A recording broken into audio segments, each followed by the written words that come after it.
분명히 천국까지 가는 길은요, 점선이 모여서 직선이 모여지는 것처럼 여러분 갑자기 천국에 가지는 게 아니에요. 그럼 갑자기 가는 사람은 어떻게 가느냐 알려드릴게요. 부끄러운 구원을 받는 겁니다. 턱을 받치고 가긴 갔는데 길거리에서 헤매게 돼요. 저희들이 가는 천국은 지금 그런 천국을 이야기하는 게 아닙니다.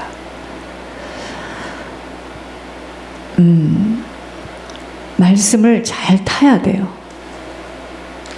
예를 들어서 이 마을에서 저 마을을 가는데 강이 있어요. 큰 강이 있어서 사람들이 옛날에는 어떻게 갔다 했죠? 거기다가 돌을 이렇게 세워놓기도 하고 다리를 세워놓기도 하고 배가 사람을 싣고 가기도 합니다. 말씀은 지난주와 이번 주가 연결이 돼서 지금 가고 있는 거예요. 2019년도의 말씀이 2020년도에 지금 연결돼서 가고 있는 겁니다. 제가 그래서 여러분들 기도 제목 제가 갖고 있겠다고 했죠. 여러분 보세요. 2020년 우리가 송구영신 예배 드릴 때 깜짝 놀랄 겁니다. 말씀하신 작년 2018년도 송구영신 예배 때 2019년도에 있을 이야기가 다 나왔어요. 우리는 그런 일이 있을지도 몰랐죠. 저희도 마찬가지예요. 그래서 미래에 대해서 궁금할 게 없습니다. 말씀이 선포되는 걸 보면, 하나님이 나에게 말씀 주시는 것을 보면 그대로 되어질 겁니다. 그러면 2015년도에 저에게 주신 어마어마한 말씀들이 있더라고요. 15년, 16년, 17년, 18년, 19년, 20년. 그럼 뭐예요? 계속 말씀은 떨어졌는데 지금 그 말씀이 운행해서 말씀이 성취되어지는 과정인데요. 우리는 꼭 열매로 그걸 보기를 원하는데 열매는 차야 돼요. 때가 차야 됩니다. 그래서 지난주에 하나님이 믿음의 단련과 다룸, 결국은 하나님이 우리의 인생은 하나님 우리를 다루시고 지금 단련하시는 건데 이 믿음의 다름과 단련을 내가 어떻게 받아낼 수 있겠는가? 나를 포장하며 나를 포장하는 거 다 내려놓으세요. 부끄러워하지 않아야 됩니다. 내 죄를 자랑해야 돼요. 여러분 병은 자꾸만 자랑해야지만 어디서 도울 자도 나오고 좋은 약도 좋은 선생님도 만나는 겁니다. 숨겨서는 병은 자라지 않아요. 그러니까 내 죄를 숨기려 하고 포장하는 거 이제 그만해야 됩니다. 이게 자꾸 들춰지고 발견되어지는 것이 대박나는 거예요. 내가 아직 들춰지지 않았다. 언젠가는 그 수술을 받게 돼 있습니다. 빨리 받는 것이 좋은 거겠죠. 지금 이 시간은요, 천국을 준비하는 시간이기 때문에 긴장을 풀어서는 안 됩니다. 절대로. 그래서 말씀 속으로 깊이 들어가야 돼요. 결국은 뭐죠? 나와의 싸움이에요. 싸움은 나와의 싸움이죠. 뭐 외부에서 오는 싸움, 물질이 없다, 건강이 없다, 그런 거 아닙니다. 결국은 나와의 싸움이에요. 그 싸움에서 내가 얼마만큼 견딜 수 있느냐? 이거는 예배밖에 없어요. 육신을 잘 관리하는 사람들은 운동을 꾸준히 하죠. 마찬가지예요. 예배와 기도 속에서 영적인 근력이 생겨서 이 힘이 아니고는 보통 때는 모르는데 문제와 사건과 나에게 하나님이 나타날 때 내 힘이 없는 나는 다 꼬꾸라지게 되어 있습니다. 영적 근력을 키워놔야 되는 거예요. 지금 내게 주신 이 모든 환경과 만남, 사건을 통해서 하나님이 지금 나를 믿음의 단련 속에서 훈련하신다는 것을 깊이 깨닫고 감사함으로 받아낼 수 있어야 돼요. 이 나를 지금 다루시고 훈련하시는, 나를 단련하시는 이것에 내가 인내함이 없이는요, 뛰쳐나갑니다. 그러면서 수요일 날 우리가 살아왔던 자리, 38년 된 병자가 물이 가라지면 나를 좀 던져주라 하는데 누군가가 이 사람을 들고 그 물이 동하는 곳에 던지지를 못해가지고 치료를 받지 못했는데 예수님과 눈이 맞아진 거예요. 여러분, 저희들이 지금까지 살아왔던 자리가 있어요. 그러니까 사람이 혼자 묵상하고 혼자 가만히 자기를 돌아서 보는 것이 굉장히 중요합니다. 자기를 한번 잘 생각해 보세요.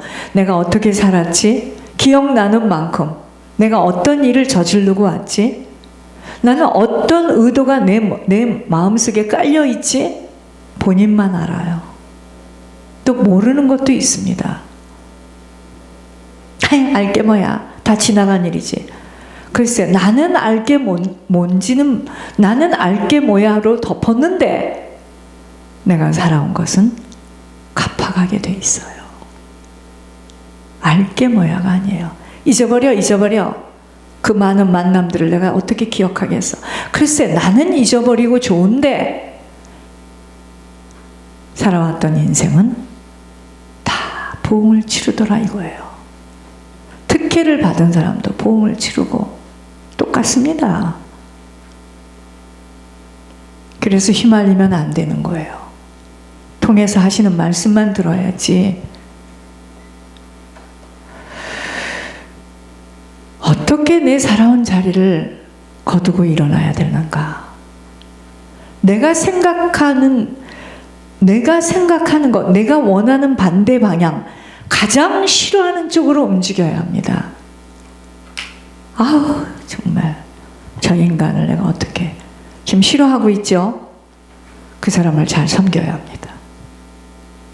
두 번째, 할 수 없다라고 느끼는 곳에 나를 넣어보아야 돼요. 그게 내가 지금 자리를 들고 일어나는 겁니다. 더 이상은 어찌할 수 없다는 한계점에서 아버지 앞에 온전히 내맡기며 두 손을 들고 무릎을 꿇어야 됩니다. 여러분, 신앙은요, 저도 마찬가지고 누구든지 다 특혜를 받은 그 누구도 하나님 앞에서 무릎 꿇고 두 손 들어야 됩니다. 이거 아니면 속는 게 있어요. 아무리 특혜를 받았어도 저희들이 육신을 가진 인간은 행한 것대로 보응을 받게 돼 있어요. 착한 일을 하면 착한 일을 한 것 보응 하나님이 결산하고, 투정을 부리고 악하게 하면 악하게 한 것에 대해서는 또 받게 돼 있습니다. 네 번째, 아버지가 주시는 성령의 충만함 속으로 들어가려는 의지가 채워져야 돼요. 그러니까 예배를 못 나오는 것을 주저앉지 마시고 자꾸 집에서도 예배 드리세요. 예배 드리세요. 부탁합니다. 예배가 기뻐져야 돼.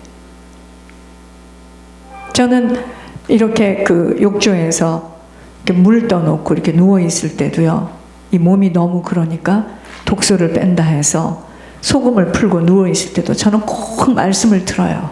그 순간에 딴 생각 들어오지 않도록 그 생각을 다 차단을 막아야 됩니다.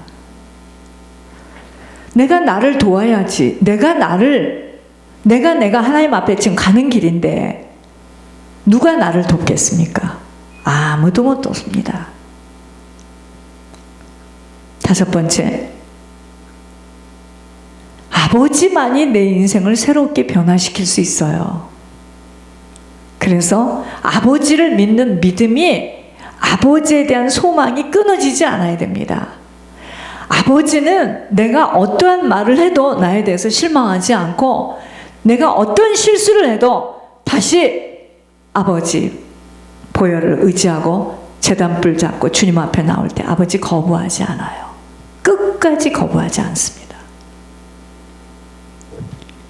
아버지의 명령에 권면을 붙들고 순종하겠노라는 결단으로 그 어떤 것도 이해되지 않아도 오직 순종의 행함으로 나가도록 해야 합니다. 문제는 순종할 수 없는 우리 속에 너무나 많은 것들이 꽉 차 있는 거예요, 지금. 그러니까 나이 많으신 분들, 살아온 인생에 그게 많은 사람들은요, 말 속에 말이 있다고 내가 말을 이렇게 들어보면, 그래서 나이 든 사람들은 어렵구나. 그때 나를 얼마나 힘들게 했어요. 그러니까 그랬죠. 항상 핑계가 있고 이유가 있는데 육신으로는 말은 맞는데 틀린 말이에요. 굉장히 강한 겁니다. 그래서 하루라도 빨리 다름을 받은 것이 최고의 축복입니다. 단련받은 거, 훈련받은 거 있죠. 이게 안 되어지면 나가 올라오는데 어떡해. 올라오고 싶지 않은데도 얘가 올라오는데 어떡합니까? 어떤 순간에도 낙심 절망이 아니에요. 소망으로 끝까지 달려갈 수 있도록 새롭게 시작하는 은혜의 강물 속으로 깊이 들어가야 합니다. 제가 분명히 말씀드릴게요.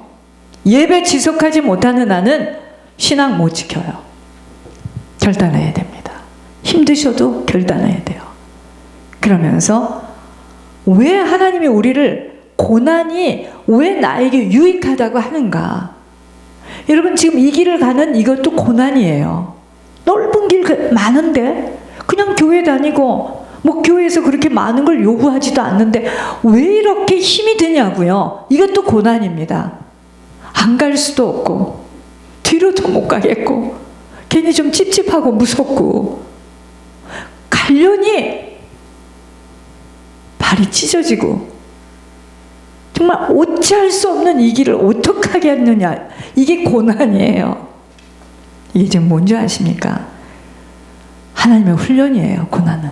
삶이 편안하면 하나님으로부터 멀어져요. 이것이 육신을 가진 사람들의 한계입니다. 여러분 돈 있고 좀 보세요. 페이먼도 다 되어지고 막 그 페이먼이 문제가 아니야. 어디다 건물을 사지? 어디다 집을 사지? 이런 사람들 속에 한번 들어가 보세요. 돈이 갖다 주는 편안함은 없어. 또 그 사람들은 다른 것으로 울고 있어요. 기막히죠. 삶이 편안하면 하나님으로부터 멀어져요.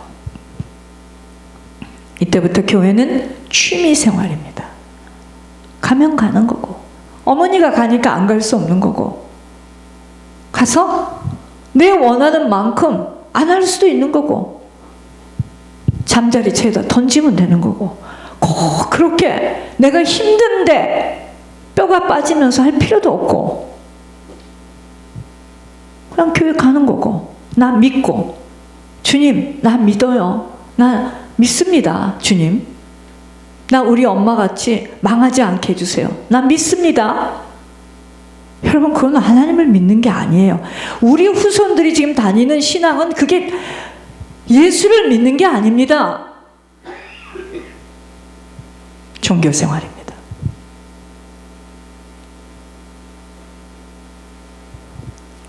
그건 예수 믿는 거 아니에요. 예수를 믿기 시작하면 불편한 생활이 시작됩니다. 불편해. 끊으라는 것도 많고 하지 말라는 것도 많고 그저 만나서 교제하고 싶은데 모이라고 하는 것도 많고 대단히 불편해요. 진짜 예수님을 믿기 시작하면 불편합니다. 그러니까 취미생활이에요. 이 육신을 가진 자들의 한계입니다. 그래서 하나님이 나를 강하게 만들기 위해서 고난 속으로 데리고 들어가는 거예요. 고난이 아니고는 강건한 자로 세워질 수 없어요. 하나님의 사람들은 성경에 다 고난을 통과했습니다. 그러니까 이 고난이 언제 끝낼 거야? 알려드릴게. 죽을 때 끝납니다. 죽을 때 끝나요. 두 번째, 고난은요 믿음을 자라게 하는 도구입니다. 고난을 통과하지 않으면 믿음 절대로 안 자랍니다. 나 내고 싶은 만큼 내고 내 생활의 바운다리에서 해되지 않는 만큼 움직이고 무슨 믿음이 자랍니까? 고난은요 우리를 깨닫게 하고 나를 깨트려요. 고난이 찾아오면 내 돌덩이 같은 딱딱했던 마음이 박살이 나는 겁니다. 그러니까 처음 애들 여기 와가지고 모르지 본인들은 나 하나님 믿고 나 하나님 사랑해. 나는 교회를 세우고 싶어. 그런데 이 속에 돌덩이 같은 마음들이 이제 깨어지려니까 막 들이받고 여기서 들이받고 저기서 들이받고 또 들이받지는 않아. 입은 다물고 있어요. 근데 제가 받는 공격이 있었죠. 저는 그 길을 어떻게 왔는 줄 아십니까? 오직 한 가지, 예물을 올리는 그것 때문에 생각할 수 없었어요.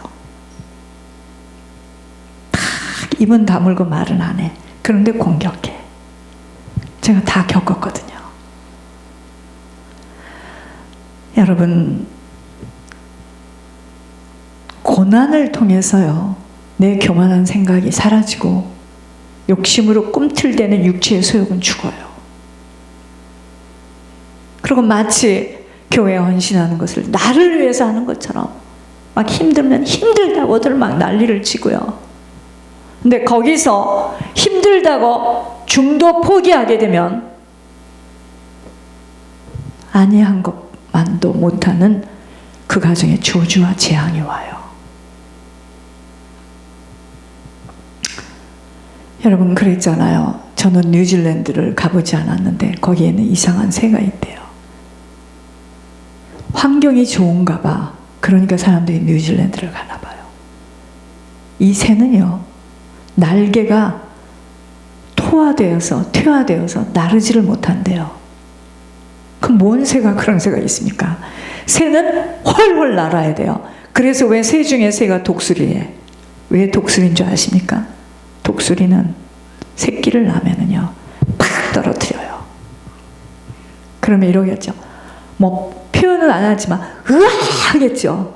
그럼 어미새가 팍 가가지고 그걸 받아요. 그래서 독수리는 헐헐헐헐 나르는 거예요. 독수리처럼 새 힘을 얻으려는, 오죽하면 독수리.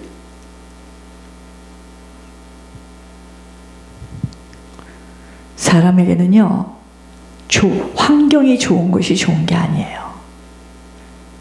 복된 인생이 될 수 없어요. 고난이 없으면 사람은 점점 토화됩니다. 그러니까 이런 거 있잖아. 막 가방 들어다 주고 밥 먹여주고 깨끗이 정리해주고 참 좋은 것 같은데 자생력은 없습니다. 자기를 고칠 수도 없고 막 그 틀 안에서 몸부림치는 거예요. 그러니까 결혼하면 못 살겠다고 막 뛰쳐나오고요. 저런 여자 처음 봤다 하고 저런 남자 처음 봤다 하고 우리 아버지하고 틀리다 하고 자생력이 없어서 그러는 거예요. 결혼을 해서 다른 문화권과 틀린 문화잖아요. 한국이지만 저 집의 문화와 내 집의 문화는 틀리잖아. 반찬도 틀리잖아. 자라온 것도 틀리잖아요. 부딪히는 것이 극히 정상이죠. 어떤 사람은 거기서 입을 꼭 다물고 견디는 사람이 있고 어떤 사람은 그걸 막 가가지고 슬리퍼를 바꿔 신고 막 자기 집으로 와가지고 막 낱낱이 이르는 거예요. 그 여자는 지금 뭐 하고 있느냐면요, 지 얼굴에다 똥바가지를 쓰고 있는 겁니다. 어떻게 할 건데? 어떻게 할 건데? 그 남편을, 그 부인을 감추고 희생하고 헌신해야 되는데 그걸 낱낱이 엄마 불러서 저 여자가 저런다, 저 남자가 저런다. 그 가정은 깨져요. 깨지는 것뿐만 아니라 엄마도 박살나고 다 박살납니다. 사실은 그 배우자를 통해서 하나님이 나를 지금 고난 속에 들어가 나를 사람 만들려고 하는 거예요. 나중에 그 배우자를 통해서 귀한 동역자가 되는데 그걸 몰라. 왜? 못 참아요. 못 견뎌합니다. 그럴 수가 있어? 저럴 수가 있어? 너는 어떻게 살아왔는데? 넌 걸레같이 살아왔잖아. 그 입 딱 다물고. 여러분, 사람이 마음을 주고받는 것이 이게 얼마나 무서운 건 줄 아세요? 몸이 섞여야지만 그런 줄 아세요? 그렇지 않습니다. 그래서 하나님께서 그 인생을 지금 고난 속에다 집어넣고 사람 만들려는데 못 견뎌 한다는 거예요. 그리고 다시 만났는데 처음에 가지고 있지 않은 부분을 또 갖고 있네, 이 사람이. 세 번째 만났는데 1번, 2번이 안 갖고 있는 또 새로운 것을 가졌네. 이건 가면 갈수록 하나님은 공의의 하나님이세요. 내가 첫 번째 것을 통과를 못했는데 어떻게 두 번째 것에 내 입맛에 맞게 하겠습니까? 그러니까 두 번째부터는 어떻게 가야 됩니까? 입 다물고 귀 다물고 죽은 듯이 가야 되죠. 모든 것은요, 내가 뿌린 대로 거두는 겁니다. 고난은 나를 변화시킬 수 있는 힘이 돼요. 좋은 수제화는 졸면 안 돼요. 좋은 가죽은 많이 때려야지만 그 가죽이 부드러워진답니다. 그래가지고 왜 좋은 신발은 뭐죠? 가죽이 부드럽잖아. 맨날 장모님 하는 말이 있어요. 가죽이 부드러워야 돼. 그건 비싸. 왜냐? 많이 때려야 됩니다. 우리 인생도 고난을 통해서 많이 쳐야 돼요. 어쩔 수가 없어요. 태어날 때부터 부모, 가문의 것을 다 갖고 왔기 때문에 우리는요, 훈련받지 않으면 사람 구실 못합니다. 어쩔 수가 없네요. 그래서 고난을 통해서 결국은 축복의 그릇으로 만드는 거예요. 고난을 통과하지 않으면 하나님 부으심 받을 수 없습니다. 자, 이번 주는 심는 대로 거둔대요. 콩 심으면 콩 나고. 아니, 애기들이 처음에 태어나면 핏덩어리라. 이게 그 얘기가 그 얘기 같아. 처음에 병원에서 애를 낳고요. 애기들 많이 바뀌는 거 이 얘기 들어보셨어요? 한국에? 그런데 나중에 다 찾아내. 얼굴이 전혀 아니야. 콩 심으면 콩 납니다. 팥 심으면 팥 나요. 심은 대로 거둡니다.